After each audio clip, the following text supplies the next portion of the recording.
प्रिय दोस्तों, रमेश नंदोना द्वारा एस्ट्रो आइडियाज में आपका स्वागत है।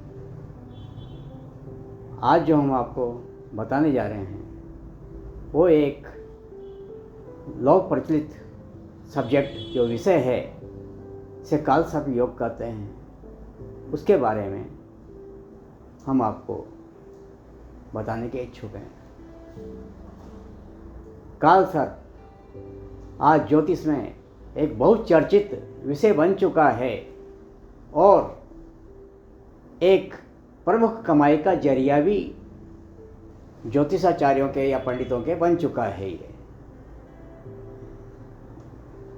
जबकि ऐसा जैसा इसका नाम है और जैसा इसके बारे में व्याख्यान किया जाता है, इतना भयभीत होने वाली बात नहीं है। इसकी सच्चाई तक, इसकी जड़ तक जाया जाए तो एक बहुत छोटा सा मामला नजर आएगा। कालसर्प, जिसको एक डराने का माध्यम बनाया जाता है, वो दरअसल इतना भयभीत होने वाली चीज़ नहीं है। हम आपसे स्पष्ट करना चाहते हैं कि कालसर्प आपके परिवार में, जिसके भी कालसर्प योग है, उसके परिवार में कोई अकाल मृत्यु हुई है। यह है इसका असली अर्थ। अकाल मृत्यु मतलब कोई जैसे 3 साल का बच्चा गुजर गया, कोई 3 दिन का ही होके गुजर गया, कोई 30 वर्ष का गुजर गया और 45 साल में कोई गुजर गया, यानी 70 साल में पूरी उम्र मानी जाती है। 70 साल से नीचे जो भी गुजरता है वो असामयिक निधन या अकाल मृत्यु मानी जाती है। यह अकाल मृत्यु जितनी भयभीत होगी उतनी ही कालसर्प की प्रबलता भी आंकी जाएगी। जैसे कोई एक्सीडेंट में मरा है 30 साल की उम्र में या 35 में और भयंकर उसके टुकड़े टुकड़े हुए हैं, तो एक उसकी प्रबलता मानी जाएगी, वो कालसर्प योग माना जाएगा और उसकी गति नहीं होगी और उसकी आत्मा भटकेगी। जबकि एक कोई बुखार आके ही मतलब 30-35 साल का मर गया तो उतनी प्रबलता नहीं मानी जाएगी उसकी, लेकिन कालसर्प योग तो फिर भी वो बन सकता है। उसकी आत्मा फिर भी रह सकती है, उसको नया जीवन नहीं मिलता है क्योंकि उसकी कई इच्छाएं अधूरी है, तो उसकी आत्मा अपने घर में रह सकती है और वो परेशान अपने परिवार वालों को कर सकती है। सीधा सीधा अर्थ यही है कालसर्प का।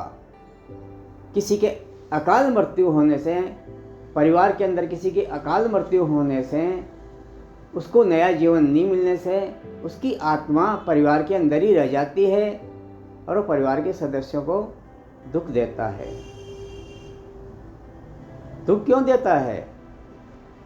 क्योंकि सब मनुष्यों की जो इच्छाएं होती है, आवश्यकताएं होती है, वो उस आत्मा की भी होती है। सबसे बड़ी आवश्यकता हर मनुष्य की जो होती है वो भोजन की होती है।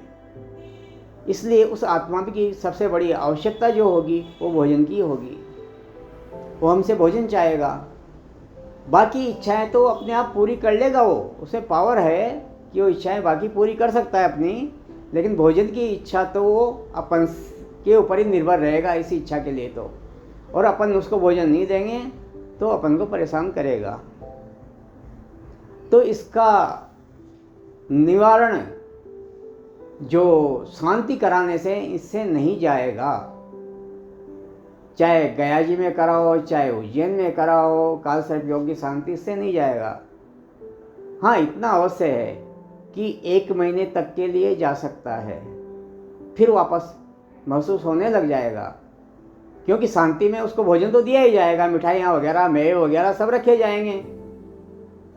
तो एक बार का भोजन इनके 1 महीने तक काम करता है, यानी इनका 30 दिन का 1 दिन होता है, तो 30 दिन का तो इनका असर रहेगा।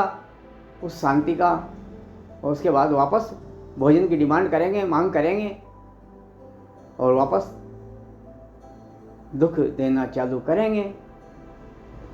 तो इसका समाधान ये नहीं है,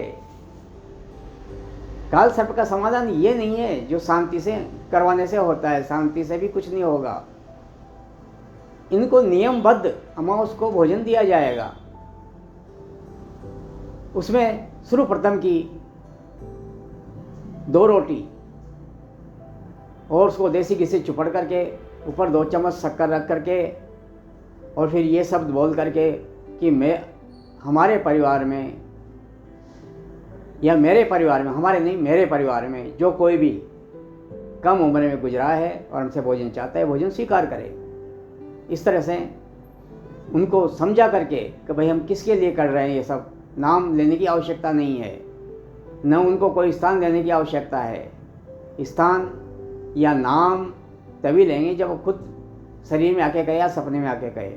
बाकी ये सब किसी के कहे गए करना उचित नहीं है। फिर वो भोजन देके उस भोजन को गाय को दिया जाएगा। गाय नहीं मिले तो भिखारी को भी दिया जा सकता है, कोई हर्ज नहीं, भूखे को दिया जा सकता है भोजन। तो इस प्रकार ये निवारण काल सर्प का बनता है। हर महीने की अमावस को सिर्फ 2 रोटी का सवाल है, तो मुश्किल से 5 रुपये महीने का खर्चा है काल सर्प का, जो लगातार हर महीने हर अमावस को करना पड़ेगा। यही समाधान है और इसी से शांति होगी, क्योंकि 30 दिन का एक दिन होता है इनका। तो हर अमावस को इनको 2 रोटी देना मतलब हर दिन देना हो गया, और इनकी आवश्यकता जो अपन से चाहते हैं वो पूरी हो गई, और इसका परिणाम भी मिलेगा, घर में सुख शांति होगी। ये प्रत्यक्ष देखी जा सकती है। जबकि काल सर्प के योग के नाम पर काफ़ी ठगी चलती है, जिसका 25,000 का पता नहीं, 30,000 का पता नहीं, 50,000 का पता नहीं। तो इस भ्रम में कोई न आए, और यह इतनी भयानक डर वाली बात नहीं है, बहुत सामान्य बात है। इतना हम काल सर्प का एक सही बिंदु समझा करके आपसे आज्ञा चाहते हैं। फिर मिलेंगे।